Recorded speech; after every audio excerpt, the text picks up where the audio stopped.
आज बरेच दिवसानंतर मी बाहेरचा वडापाव खाणार होते, तर झालं असं की अहो गेले होते शेगावला मित्राच्या लग्नासाठी आणि लग्नाला गेल्या सरशी शेगावच्या गजानन महाराजांचेही दर्शन त्यांचे झालेले आणि आज येणार होते घरी. तर बाकीचे मी काम उरकून घेतले होते आणि घराच्या जवळ आल्यावरती आहोंनी सांगितलं की पोहे खायचेत म्हणून. आणि मायरा झोपलेली असल्यामुळे माझाही नाश्ता म्हणजे आमच्या दोघींचाही नाश्ता राहिलेला होता आणि त्यांच्या मित्रासोबत ते गेलेले होते, तर ते दोघेही आले. आज वुमेन्स डे असल्यामुळे वाटलं होतं की सगळ्या कामांपासून सुट्टी भेटेल, पण असं कधीच होत नाही. एका स्त्रीला घरातली सगळीच कामे करावी लागतात. त्यानंतर आम्ही सर्वांनी छान असा नाश्ता केला. नाश्ता झाल्याच्या नंतर मी बाकीची कामे उरकून घेतली आणि अहोही तोपर्यंत झोपलेले. स्वयंपाक काय मी आज बनवणार नव्हते, कारण आमच्याच समोरच्या बिल्डिंग मधल्या ताईंचं एक वडापावचा स्टॉल आहे, तर त्यांनी आज वुमेन्स डे स्पेशल ऑफर ठेवलेली होती.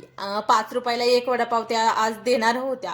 तर दुपारी आहोंची झोप झाल्यानंतर मी पटकन गरम गरम वडापाव घेऊन आले. आज खूप दिवसानंतर मी बाहेरचा वडापाव खात होते, कारण जेव्हा आपण जास्त तेलकट खातो तर आपल्या चेहऱ्यावरती खूप सारे असे पिंपल्स येतात आणि त्याच कारणामुळे मी खूप दिवसांपासून तेलकट खाण्यापासून खूप लांब होते. पण आज ऑफर असल्यामुळे मी वडापाव घेऊन आले आणि असा वडापाव आम्ही लहान होतो त्यावेळेस फक्त 3 रुपयात खाल्लेला आणि आज त्याची प्राइस आहे जवळ 15 रुपयाला एक वडापाव सध्या चालू आहे. मला आणि मायऱ्याला वडापाव फार आवडतो, पण तेलकट असल्यामुळं मी तिलाही जास्त काही तेलकट खाऊ देत नाही आणि मी स्वतः आता स्किप करते जास्त तेलकट खाणं. आणि असं काहीसा वुमेन्स डे चा सेलिब्रेशन आम्ही केलेलं, ते फक्त वडापाव खाऊन. तुम्ही कसं सेलिब्रेशन केलं ते मला नक्की कमेंट्स करून सांगा. चला भेटूया नेक्स्ट ब्लॉग मध्ये. बाय.